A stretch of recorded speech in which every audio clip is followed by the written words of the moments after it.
श्री शिवाय नमस्तुभ्यम दोस्तों। आप सभी लोग जानते हैं कि 21 अप्रैल 2025 को है बैसाख महीने की सोमवार की अष्टमी। दोस्तों बैसाख का महीना वैसे भी भगवान शिव जी को प्रसन्न करने का बहुत ही बड़ा महीना होता है और जब इसी महीने में सोमवार की अष्टमी पड़ जाए तो ये सोने पे सुहागा वाली बात होती है। इसीलिए दोस्तों इस सोमवार की अष्टमी पर, जो कि बैसाख के महीने की सोमवार की अष्टमी है, इस दिन आप लोगों को 7 लोटे जल वाला उपाय जरूर करना है अगर आप अपनी कोई ऐसी मनोकामना को पूर्ण कराना चाहते हैं जो कि अभी तक आपकी पूरी नहीं हुई है। जिस मनोकामना के लिए या जिस दुख और परेशानी के लिए आपने सारे उपाय करके देख लिए, आपने व्रत करके देख लिए, पशुपतिनाथ का व्रत भी कर लिया, कई सारे उपाय भी करके देख लिए, व्रत भी करके देख लिए, पर जब भी आपकी वह मनोकामना पूरी नहीं हो रही है या दुख और परेशानी मतलब सही नहीं हो रही है या घर में कोई ऐसी समस्या है जो कि ठीक होने का नाम ही नहीं ले रही है, तो आपको इस वैशाख महीने की सोमवार की अष्टमी को ये 7 लोटे जल वाला उपाय जरूर करना चाहिए। इस उपाय को अगर आप लोग कर लेते हैं ना, तो विश्वास मानिए कि इस वैशाख के महीने के अंदर ही आपकी वह मनोकामना पूर्ण जरूर होगी, अगर आपने सही तरीके से यहाँ पर ये 7 लोटे जल वाला उपाय कर लिया। इसके अलावा दोस्तों अगर आपकी कोई दुख और परेशानी है तो वह परेशानी भी जो है इस उपाय को करने के बाद दूर होगी, है ना। तो आइए जानते हैं कि ये 7 लोटे जल वाला उपाय आपको इस सोमवार की अष्टमी के दिन कैसे करना है, किसको करना है, किस समय करना है, उसको करने की विधि क्या है। तो देखो ये 7 लोटे जल वाला जो उपाय है ये घर के सभी सदस्यों को करने की जरूरत नहीं है। घर का जो एक बड़ा मुख्य सदस्य होगा सिर्फ वही ये वाला उपाय करेगा, है ना। उस घर के बड़े सदस्य के उपाय को करने से उसके पूरे घर परिवार को इस उपाय को करने का फल मिल जाएगा। अगर आप घर की सुख और शांति के लिए उपाय करना चाहते हैं तो भी बहुत अच्छी बात है। घर में किसी की कोई मनोकामना है, कोई काम रुका हुआ है, अटका हुआ है, शादी विवाह के लिए, रोग और बीमारी के लिए, कोई भी परेशानी हो, कोई भी मनोकामना क्यों ना हो, आप इस 7 लोटे जल वाले उपाय को करें और वैशाख के महीने में आप खुद चमत्कार देखेंगे कि हाँ, हमारा जो काम था, जिस काम के लिए हमने उपाय किया था, वह काम हमारा पूरा हो गया। तो ये बात आप लोग समझ गए कि घर में से किसी एक बड़े सदस्य को ही ये उपाय करना है और वो घर का बड़ा सदस्य अगर माताओं बहनों में से कोई है तो ज़्यादा बेहतर है, ठीक है। तो घर की जो बड़ी माताएं बहनें हैं, उन बड़ी माताओं बहनों में से कोई भी एक माता बहन सोमवार की अष्टमी के दिन, इस वैशाख के महीने में पड़ने वाली सोमवार की अष्टमी को सुबह सुबह ये वाला उपाय आप लोग को करना है, ठीक है। अगर किसी कारणवश घर की माताएं बहनें उपाय ना कर पाए, घर में ना हो या कोई भी कारण हो, तो उस जगह पर फिर घर का जो बड़ा पुरुष हो, घर के जो भी बड़े व्यक्ति हों, भाई वह भी ये वाला उपाय कर सकते हैं। पर मुख्य रूप से कोशिश कीजिएगा कि घर की लक्ष्मी जो होती हैं, मतलब घर की माताएं बहनें, वही ये उपाय करें, ठीक है। तो अब ये जो उपाय है ये सुबह के समय होगा और आपके ही घर के पास में जो शिव जी का मंदिर है, जहाँ पर शिवालय है, शिवलिंग विराजित है, आपको वहां पर जाकर ये वाला उपाय करना है। ये उपाय घर पर नहीं होगा, ठीक है। देखो उपाय तो बहुत आसान है पर आपको सुनना पड़ेगा अच्छे से और आप लोग फिर उपाय को अच्छे से समझ जाओगे तो आप अच्छे से कर भी पाओगे, ठीक है। तो देखो उपाय के नाम में आप समझ तो आ रहा होगा कि 7 लोटे जल वाला उपाय है और ये पंडित जी ने उपाय अपनी कथा में बताया हुआ है। शिव महापुराण कथा में इस उपाय को पंडित जी ने बताया हुआ भी हुआ है। बहुत सारे लोगों ने इस उपाय को किया भी है और बहुत सारे लोगों को इस उपाय को करने का फल भी मिला हुआ है। पर इस उपाय को जो भी लोग सोमवार की अष्टमी के दिन कर रहे हैं, वो भी इस बैसाख के महीने की, वो ये मानकर चलना कि उनकी मनोकामना पूर्ण जरूर होनी ही होनी है, ठीक है। तो देखो यहाँ पर ये जो उपाय है ना, ये हमारी ज़्यादा बड़ी परेशानी के लिए उपाय किया जाता है। हमारी कोई बड़ी मनोकामना हो, कोई बड़ी समस्या हो जो कि लंबे समय से मतलब सही नहीं हो रही है, लंबे समय से मनोकामना पूरी नहीं हो रही है, तो ही ये वाला उपाय किया जाता है। इसलिए इस बात का ध्यान रखिएगा, ठीक है। तो अभी इस उपाय में आपको करना क्या है, सबसे पहली चीज़ तो ये जो उपाय है ये सुबह के समय होगा, ठीक है। और सुबह के समय यहाँ पर आपको चाहिए पड़ेगा 7 लोटा जल। अब ये 7 लोटा जल कैसे चाहिए पड़ेगा वो भी हम आपको यहाँ पर बताएंगे, है ना। अब उससे पहले हम आपको बता दें कि इस उपाय में जो सामग्री लगने वाली है वो लगने वाली है हमें एक बेलपत्र और 7 लोटा जल। सिर्फ इसके अलावा और कोई चीज़ हमें यहाँ पर आवश्यकता नहीं पड़ने वाली है और ये जो उपाय है ये सुबह के समय होगा, ठीक है। अब देखो दोस्तों, वैशाख के महीने में पंडित जी बोलते हैं कि मिट्टी के पात्र का जल आपको चढ़ाना चाहिए। अगर ये 7 लोटा जल अगर आपको मिट्टी के पात्र का मिल जाए, आपके घर में मटका रखा हो, आपका बड़ा मटका हो, अगर वो मटके का जल मिल जाए तो भाई बहुत अच्छी बात है। इसलिए उपाय को करने के एक दिन पहले ही आप लोग रात्रि में क्या करेंगे कि एक बड़ा सा मटका लेकर या नया मटका लेकर, आपके घर में जो भी मटका हो उसके अंदर जल भर देंगे और जल भरने के बाद उस जल को झूठा नहीं करेंगे। सुबह भगवान को चढ़ा दें, उसके बाद झूठा कर लीजिएगा, पर जब तक जल ना चढ़े तब तक उस मटके के अंदर वह जल रात्रि में भरकर रख दीजिएगा। ये जब भी आपके घर में नलाते हैं तो रात्रि से पहले पहले आप लोग भरकर रख दीजिएगा और सुबह उठकर फिर आप लोग इस जल का प्रयोग कीजिएगा। इस जल से जो है सोमवार की अष्टमी का ये 7 लोटे जल वाला उपाय कीजिएगा, ठीक है। अब देखो ये जो उपाय है ये होगा कैसे। 7 लोटे जल का सुनकर आप लोग ये सोच रहे होंगे कि हमें 7 अलग अलग लोटे लेकर जाने पड़ेंगे शिव जी के मंदिर में, पर ऐसा बिल्कुल भी नहीं है। उपाय बहुत आसान है, आप सुनो तो पहले, है ना। तो देखो यहाँ पर क्या करना है कि रात्रि भर आपको मिट्टी के पात्र में जल भरकर रख देना है। मतलब वैशाख के महीने में अगर आप इस उपाय का फल बहुत जल्दी पाना चाहते हैं तो जल साधारण भी ले सकते हैं उपाय करने में, कोई दिक्कत नहीं है। पर आपको आपके घर का जल लेना है, कोई भी जल लें, घर का जल लेना है। और आपको अगर मिट्टी के पात्र का जल मिल जाए, मतलब मटके का जल मिल जाए, वो भी रात्रि भर रखा हुआ, तो भी उसकी एक अलग ही बात यहाँ पर हो जाएगी। तो कोशिश करना कि आप मिट्टी का ही जल ले जाएं, ठीक है। तो करना क्या है, आप लोगों को रात्रि भर मिट्टी के पात्र के अंदर जल भर कर रख देना और सुबह उठना, सुबह उठकर स्नान वगैरह कर लेना। स्नान वगैरह करने के बाद इस उपाय में आपको सबसे पहले एक बेलपत्र आपको रख लेनी है, ठीक है। कोशिश करना खुद से बेलपत्र मिल जाए। वैसे गर्मी का मौसम है, अगर नहीं मिले तो शिव जी के ही मंदिर में जाकर शिवलिंग पर से बेलपत्र आप उठा सकते हैं। पर कोशिश करना, सोमवार की अष्टमी है तो खुद से एक बेलपत्र मिल जाए, भले छोटी मिल जाए, बड़ी मिल जाए, कैसी मिल जाए, खरीद कर लेकर आ जाओ, कैसी ले जाओ, पर खुद से बेलपत्र लाओ तो ज़्यादा बेहतर है। ना मिले तो फिर आखिरी में आप लोग शिव जी के मंदिर जाकर शिवलिंग पर से ही बेलपत्र उठा लीजिएगा।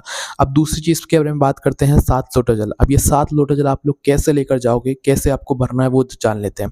देखो, 7 लोटे का मतलब ये नहीं है कि 7 लोटे आपको लेकर जाने हैं, लोटा आपको एक ही लेकर जाना है, ठीक है।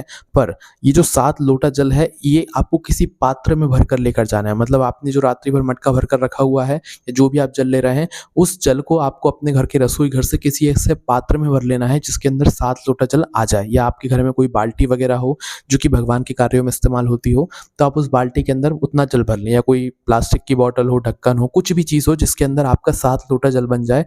आपको क्या करना है, उस पात्र के अंदर या उस बॉटल के अंदर, उस कैन के अंदर उतना जल भरकर आप लोगों को तैयार कर लेना है। वो जल कौन सा होगा, वो जल होगा आपके मिट्टी का पात्र का जल। जो रात भर आपने मटके के अंदर जल भरकर रखा हुआ है, उसी मटके में से इतना जल अपने उस पात्र में डाल लो जो आप शिव जी के मंदिर लेकर जाने वाले हो, कि उस पात्र के अंदर आपका 7 लोटा जल बन जाए। वह पात्र आपका मतलब कुछ भी हो सकता है, कैन भी हो सकती है, आपका डिब्बा भी हो सकता है, कुछ भी हो सकता है। बस याद ध्यान रखना वो पात्र भी शुद्ध होना चाहिए, अच्छा होना चाहिए, और उसके अंदर 7 लोटा जल आपका बन जाए। तो आप नाप नाप कर भी वहीं के वहीं अपने घर के रसोई घर में से जल भर सकते हो, ठीक है। तो अपना एक खाली लोटा लेकर उसके अंदर 7 लोटा जल आप लोग भर लीजिएगा। देखो, 7 लोटा यहाँ पर नहीं भरोगे, आप भरोगे यहाँ पर 6 लोटा। 6 लोटा क्यों भरोगे, क्योंकि 1 लोटा जो हम लेकर जाएंगे वो तो हम भरा हुआ ही लेकर जाएंगे, खाली हाथ तो लेकर नहीं जाएंगे, ठीक है।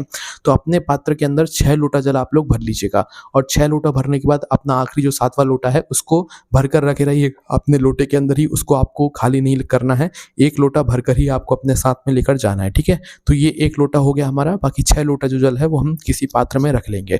और इसके बाद में जैसे ये तैयारी हो जाती है तो हमें पहुंचना है अपने ही घर के पास में जो शिव जी का मंदिर है वहां पर। एक बेलपत्र और ये 7 पात्रों का जो जल है, 7 लोटा जो जल है वो लेकर जाना है। हमें 7 लोटा लेकर नहीं जाना है, सिर्फ 1 लोटा लेकर जाना है जो कि हमें जल का ही लेकर जाना है, ठीक है। तो आपको अब शिव जी के मंदिर पहुंचना है। शिव जी के मंदिर आप लोग जैसे ही पहुंचते हैं तो भगवान के मंदिर के अंदर प्रवेश करके भगवान के दर्शन करके, आपकी अगर कोई पूजन अर्चना है भगवान के दर्शन ही कर लीजिएगा, क्योंकि यहाँ पर पूजन अर्चना में जल वगैरह तो आप लोग उपाय के साथ में ही चढ़ाएंगे। तो जो जल आप लोग लेकर गए हैं, ये उपाय मतलब ये जो जल है ये उपाय का जल है, इसे आप पहले जाकर मत चढ़ा देना, है ना। पहले उपाय होगा, फिर उसके बाद में ये जो उपाय का जल है ये चढ़ेगा, है ना। बाकी आपकी जो अलग से पूजन अर्चना है वो आप बाद में कर लीजिएगा। या तो अगर पहले भी कर रहे हैं तो इस जल का प्रयोग मत कीजिएगा, क्योंकि ये 7 लोटा जल आपको अपने घर से ही लेकर आना है और घर से ही लाकर शिव जी के मंदिर में उपाय करना है। और पहले ये उपाय में आपको जल नहीं चढ़ाना है, इस बात का ध्यान रखना, ठीक है। तो अब करना क्या है, सबसे पहले दर्शन करके शिव जी के शिवलिंग के पास में आ जाओ। शिवलिंग के पास में आकर आपको क्या करना है, सबसे पहले अपनी एक बेलपत्र को निकाल लेना है जो आप अपने घर से लेकर आए हुए हो, है ना। अब उस बेलपत्र को निकाल कर आपको क्या करना है कि उस बेलपत्र को सबसे पहले माता अशोक सुंदर जी वाला जो स्थान होता है वहां पर आपको समर्पित करना है। माता अशोक सुंदर जी का जो स्थान होता है वो जलाधारी के बिल्कुल बीचों बीच में होता है ना। तो जलाधारी के बिल्कुल बीचों बीच में आपको क्या करना है कि वो एक बेलपत्र जो है वहां पर समर्पित करना है। डंडी वाला जो भाग होगा बेलपत्र का वो इस तरफ करना है जहां से जल बहता है जलाधारी में, और जल नीचे गिर जाता है, ठीक है। तो उस तरफ इस बेलपत्र की डंडी का मुख करके आप लोग अपनी जो बेलपत्र है उसको माता अशोक सुंदर जी वाले स्थान पर, मतलब जलाधारी के बिल्कुल बीचों बीच में समर्पित कर देना। आप कुछ सेकंड्स के लिए इसे समर्पित रहने देना, जैसे कि 5 सेकंड या 10 सेकंड तक। और 5 या 10 सेकंड जैसे ही समर्पित करे हो जाए आज माता अशोक सुंदर जी वाले स्थान पर इस बेलपत्र को, तो अब 5-10 सेकंड बाद इस बेलपत्र को आप उठा लीजिएगा। हाँ, माता अशोक सुंदर जी वाले स्थान पर से वापस से उठा लेना है।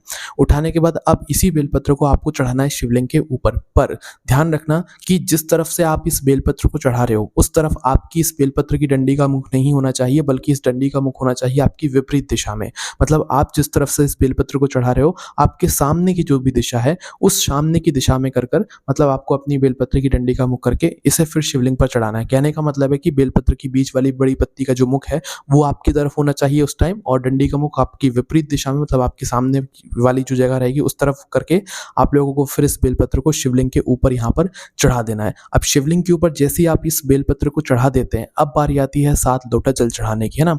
तो 7 लोटा जल चढ़ाने के लिए आप क्या करोगे, सबसे पहले तो जो आप 1 लोटा जल भरकर लेकर आए हुए हो, उसी 1 लोटे जल को आप लोगों को क्या करना है, शिव जी की शिवलिंग के ऊपर एक धारा से धीरे-धीरे करके यहाँ पर आप लोगों को चढ़ा देना है, उसी बेलपत्र के ऊपर शिवलिंग के ऊपर, ठीक है? बेलपत्र को अभी नहीं उठाना है, अभी शिवलिंग पर चढ़ाकर बस अब आपको अपना 7 लोटा जल धीरे-धीरे करके एक धारा से चढ़ाना शुरू कर देना और भगवान के नाम का जाप करते रहना, है ना? तो धीरे-धीरे करके आप लोग शिवलिंग पर जल चढ़ाते जाइएगा। पहला लोटा चढ़ जाए तो दूसरा जो पात्र है, मतलब दूसरे पात्र में जो आप जल भरकर लेकर आए हुए हैं, उस पात्र में से वापस से अपना जो लोटा है उसको भर लीजिए, फिर दूसरे पात्र का जल चढ़ा दीजिए, फिर लोटा खाली हो जाए तो फिर वापस से अपने पात्र से तीसरा मतलब पात्र जो है जल का वो भर लीजिए और वापस से शिवलिंग पर चढ़ा दीजिए, फिर खाली हो जाए लोटा फिर वापस से भर लो। इस तरीके से पूरे 7 बार आप लोग अपना जल का लोटा भरकर जो भी पात्र आप लेकर आए हुए हैं उसमें से, तो 7 बार जो है अपने लोटे के अंदर जल भरकर धीरे-धीरे करके शिव जी की शिवलिंग पर आपको चढ़ा देना है। अब जैसे ही 7वीं बार आपका जो जल है वो चढ़ जाता है शिवलिंग पर, उसके बाद में भगवान से आपको वो मनोकामना बोलना है जिसके लिए आप लोग अपना ये जो उपाय है ये कर रहे हैं। चाहे कोई दुःख और परेशानी हो, चाहे कोई मनोकामना हो, चाहे कोई काम हो, किसी एक काम के लिए एक उपाय करना है। जैसे कि घर की सुख और शांति के लिए कर रहे हो तो वो बोलकर करना, तो किसी एक काम के लिए, एक मनोकामना के लिए या एक दुःख और परेशानी के लिए आप लोग ऐसा भगवान से बोल दीजिएगा ये 7 लोटा जल चढ़ाने के बाद में। अब जैसी मनोकामना बोलते हैं 2 मिनट श्री शिवाय नमस्तुभ्यम का जाप अगर हो सके तो वहीं पर बैठकर कर लीजिएगा। और जाप करने के बाद अब आपको क्या करना है कि जो आपने अभी शिवलिंग पर बेलपत्र चढ़ाई हुई है ना, और अभी आपने 7 लोटा जल भी चढ़ा दिया है, तो जो बेलपत्र आपने चढ़ाई हुई, किसी और की बेलपत्र नहीं बल्कि जो बेलपत्र आपने चढ़ाई हुई है, अब उस बेलपत्र को आपको उठा लेना है भगवान का आशीर्वाद समझकर। इस बेलपत्र को उठाकर भगवान का आशीर्वाद समझकर भगवान को धूप देकर अब आपको सीधा अपने घर पर आ जाना है। सीधा घर पर आने के बाद क्या करना है, इस बेलपत्र को अपने घर में कोई भी एक शुद्ध स्थान पर रख देना है, जैसे कि अपने घर के रसोई घर में या अपने घर के पूजा घर में, और इस बेलपत्र को रखे रहने देना है। इस बेलपत्र को आपको अपने घर में 11 दिन या 21 दिन, कोई भी एक नंबर चुन लेना, 11 दिन भी रख सकते हो, 21 दिन भी रख सकते हो, ठीक है? 11 या 21 दिन अपने घर में रखकर इसके बाद में आप इस बेलपत्र का विसर्जन किसी भी पेड़ के नीचे जाकर कर सकते हो, किसी भी पवित्र नदी में जाकर इस बेलपत्र का विसर्जन कर सकते हो। यहाँ पर आपका ये वाला जो उपाय है ये पूरा हो जाता है। बेलपत्र को घर पर लाकर 11 या 21 दिन आपको रखना है ना, तो यहाँ पर ये वाला उपाय पूरा हो जाता है। इस उपाय करने के बाद आपकी मनोकामना बहुत ही जल्दी यहाँ पर पूर्ण हो जाएगी, है ना? इस उपाय करने में आपको कोई भी दिक्कत समस्या परेशानी आती है तो हमसे कमेंट करके पूछ सकते हैं। हमारी वेबसाइट बोलना आप लोगों को ये सारी जानकारी पढ़ने के लिए मिल जाएगी। ओम नमः शिवाय, जय बोले बाबा श्री शिवाय, नमस्ते।